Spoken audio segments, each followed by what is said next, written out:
ঘৃণা, প্রেম, রেগে যাওয়া, মান ভাঙানো, ভুলে যাওয়া, এই সকল অনুভূতি মানুষের জীবনে অত্যন্ত গুরুত্বপূর্ণ। মানুষের এই অনুভূতিগুলো না থাকলে মানুষ একটা যন্ত্রের থেকে বেশি আর কিচ্ছু নয়। কিন্তু এই অনুভূতি আপনি ভুল দিকে চালিত করলে এরাও আপনাকে আর মানুষের মতো বাঁচতে দেবে না। যদি ঘৃণার কথা বলেন, যদি আপনি কোনো ব্যক্তিকে ঘৃণা করেন, সেটা কেন? ব্যক্তিকে ঘৃণা করবেন কেন? ঘৃণা করুন তার স্বভাবগুলিকে, সেই স্বভাবগুলিকে যা সেই ব্যক্তিকে অপ্রিয় করে তুলছে। কারণ স্বভাব পাল্টানো যায়। সেইভাবেই রাগ করুন, কিন্তু তাদের কথায়, তাদের ওপরে নয়। কারণ কথা বদলে দেওয়া সম্ভব। ভুলতে হলে ভুলুন তাদের ত্রুটি, তাদের নয়। কারণ ভুল অবশ্যই শুধরে নেওয়া যায়। প্রেম করুন তবে তাদের আত্মার সাথে, তাদের অনুভূতির সাথে, শরীরের সাথে নয়। কারণ শরীর হলো নশ্বর। বলুন কিন্তু খারাপ ভাবে নয়, ভালোবেসে। রাধা রাধা। মুঠো হাতের শক্তি বেশি, মুঠো খুললেই তা দুর্বল। তা এমন কি থাকা উচিত এই বন্ধ মুঠোয় যা লাখের সমান? মানসিকতা এবং স্বপ্ন। মানুষ জন্মগ্রহণ করে, তার মানসিকতা সময়ের সাথে উন্নত হয়। মানসিকতা অনুযায়ী সে স্বপ্ন দেখে, আর সেই স্বপ্ন সার্থক করতে সে পরিশ্রম করতে থাকে। কিন্তু খুব গুরুত্বপূর্ণ একটা কথা আছে যা আপনার মনে রাখা উচিত। আপনার এই মানসিকতা, আপনার এই স্বপ্ন, তা যেন আপনার নিয়ন্ত্রণে থাকে। আপনার বন্ধ মুঠোয় যেন এর লাগাম থাকে, আপনি যেন এর প্রভু হন। যদি তা হয় তবেই আপনি লাভবান হবেন। যদি এরা আপনাকে নিয়ন্ত্রণ করতে থাকে, যদি আপনার মুঠো খুলে যায়, না পথ আপনার নিয়ন্ত্রণে থাকবে, না মানসিকতা থাকবে, না স্বপ্ন নিয়ন্ত্রণে থাকবে। আর যদি তাই হয় তাহলে আপনি আপনার ভবিষ্যৎ নষ্ট করে ফেলবেন। তাই নিয়ন্ত্রণ করতে শিখুন নিজের বিচার বুদ্ধি, নিজের মানসিকতা, নিজের স্বপ্নকে। নিজের এই স্বপ্ন পূরণ করুন আর আমার সাথে ভালোবেসে বলুন, রাধা রাধা। প্রত্যেক প্রাণী ভালোভাবে জীবন যাপন করতে চান, এটা তাদের স্বভাবে আছে এবং ভাবাটা অনুচিত নয়। কিন্তু একটা ভালো জীবনের গুরুত্বপূর্ণ অংশ কোনটা? বসবাসের স্থান। সেই স্থান যেখানে আমরা জীবন অতিবাহিত করি।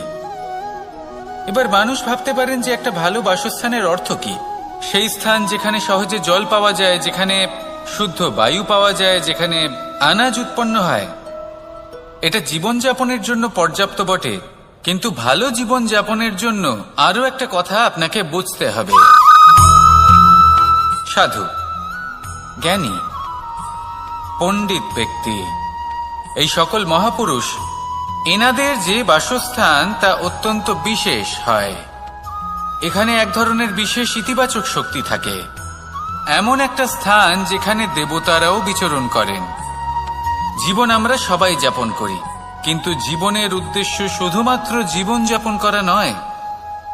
জীবনের উদ্দেশ্য হল মুক্তি লাভ করা।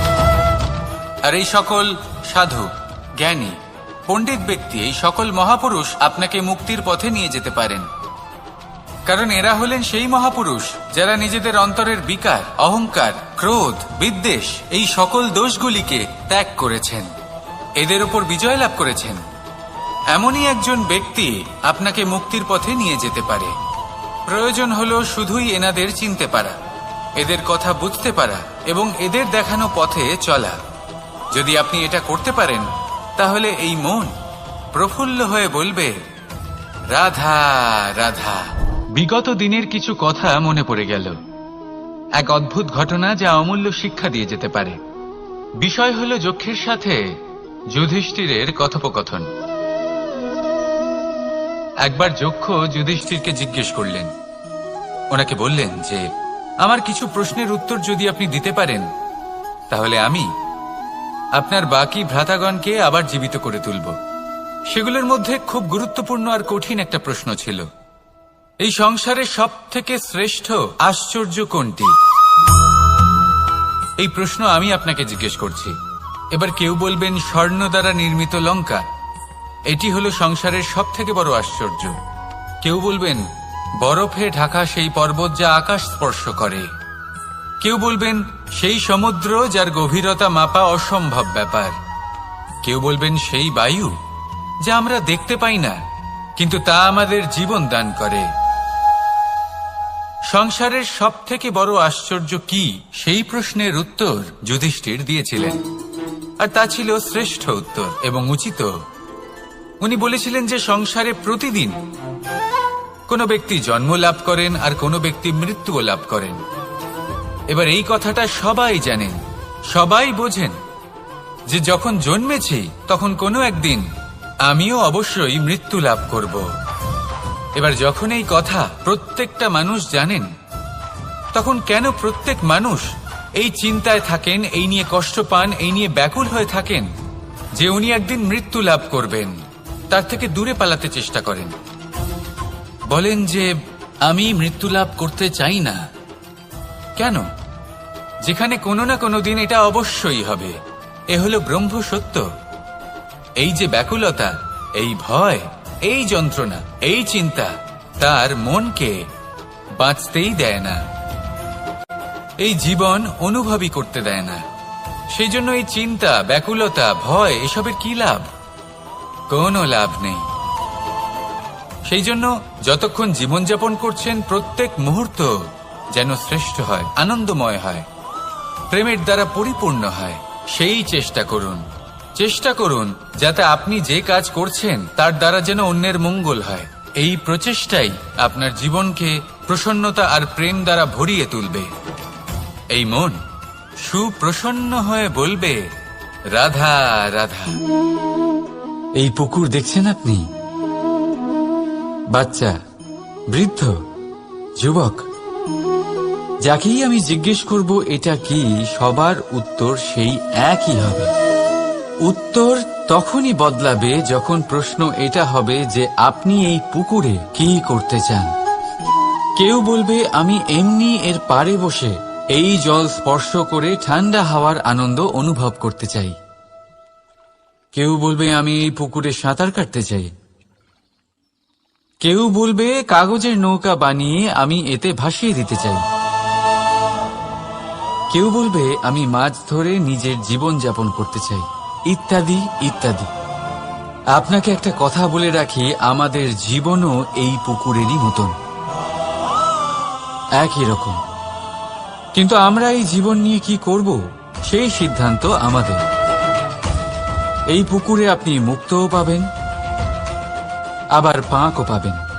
যদি আপনি মুক্ত পেতে চান তাহলে এই পুকুরের গভীরে আপনাকে যেতে হবে, ততটাই চেষ্টা করতে হবে যতটা করলে আপনি সেই মুক্ত অর্জন করতে পারবেন। না হলে শুধু পাঁকে হাত পড়বে। তাই যা আমি সর্বদা বলে থাকি, সিদ্ধান্ত আপনার। রাধা রাধা। এই সংসারের সব থেকে বড় সুখ কি? কেউ বলবেন নিজের লক্ষ্য প্রাপ্ত করা, কেউ বলবেন ধন উপার্জন করা, কেউ বলবেন নিদ্রাই সব থেকে বড় সুখ, কেউ বলবেন রাজ্য লাভ করা, আবার কেউ বলবেন মাতার হাত থেকে খাবার খাওয়া, আদি ইত্যাদি। কিন্তু যদি সত্যি কথা বলি, এই সংসারের সব থেকে বড় সুখ হল সেবা করা। কখনো কাউকে সেবা করে দেখুন। এই সেবা দ্বারা অন্য কোনো মানুষের আশীর্বাদ লাভ করাতেই সুখ রয়েছে। আপনার সেবা ভাব দ্বারা যখন কোনো মানুষ নিজের অন্তরাত্মা থেকে আপনাকে আশীর্বাদ করে, তার থেকে বড় সুখ আর কিছুই নেই। কারণ প্রত্যেক মানুষের মধ্যে ঈশ্বর বাস করেন। নরের সেবাই হল নারায়ণের সেবা। নিষ্কাম সেবা করাই হল সব থেকে বড় সুখ। তাই নিজের অন্তরে সেবার এই ভাব জাগ্রত করুন। যে সুখের কথা আমি বলছি সেই সুখ অনুভব করেই দেখুন। এই মন সুপ্রসন্ন হয়ে বলবে, রাধা রাধা। বাহ, পুষ্পের সুবাস আমার খুব ভালো লাগে। অত্যন্ত সুন্দর হয় এই পুষ্প। এইভাবে চারিদিকে পুষ্প দেখে মন আনন্দিত হয়ে ওঠে। এবার আপনারা ভেবে দেখুন, আমার চারিদিকে পুষ্প নয়, আগুন আছে। তাহলে কি হবে? আমার শরীর কি জ্বলে যাবে না? অবশ্যই জ্বলবে। শরীরকে কি আগুনের তাপ সহ্য করতে হবে না? অবশ্যই সহ্য করতে হবে। এটাই হলো প্রকৃতির নিয়ম। এই নিয়ম কিন্তু আমরা সবাই জানি, কিন্তু আমাদের মধ্যে বেশিরভাগ মানুষ এই বিভ্রান্তি নিয়ে বাঁচি যে এই যে প্রকৃতির নিয়ম, তা আমার ওপর প্রযোজ্য নয়। তা কিন্তু নয়। আমাদের চতুর্দিকে এই যে নিসর্গ রয়েছে, আমরা তার কতটা ক্ষতি করি সেটা একবার ভেবে দেখুন। আমরা বনাঞ্চল জ্বালিয়ে দিই, বায়ু দূষিত করি, জল দূষিত করি, প্রাণীদের হত্যা আমরা করি। কেন? এই নিসর্গ আমরা নষ্ট করি, যদিও আমরা জানি যে আমরাও হলাম এই নিসর্গেরই অংশ। এবার দেখুন, শরীরের কোনো অংশে যদি আগুন ধরান, আস্তে আস্তে সমস্ত শরীরও জ্বলে যাবে। সেইভাবেই নিসর্গ যদি নষ্ট হয়ে যায়, তাহলে মনুষ্য জাতিও নষ্ট হয়ে যাবে। তাই এই যে নিসর্গ আপনি দেখছেন, এই পুষ্প, এই বৃক্ষ, বায়ু, জল, এদের সকলকে রক্ষা করুন, নষ্ট নয়। মনে রাখবেন, যদি নিসর্গ থাকে মানুষ থাকবে, যদি নিসর্গ থাকে তাহলেই জীবন থাকবে। আসুন আমার সাথে ভালোবেসে বলুন, রাধা রাধা।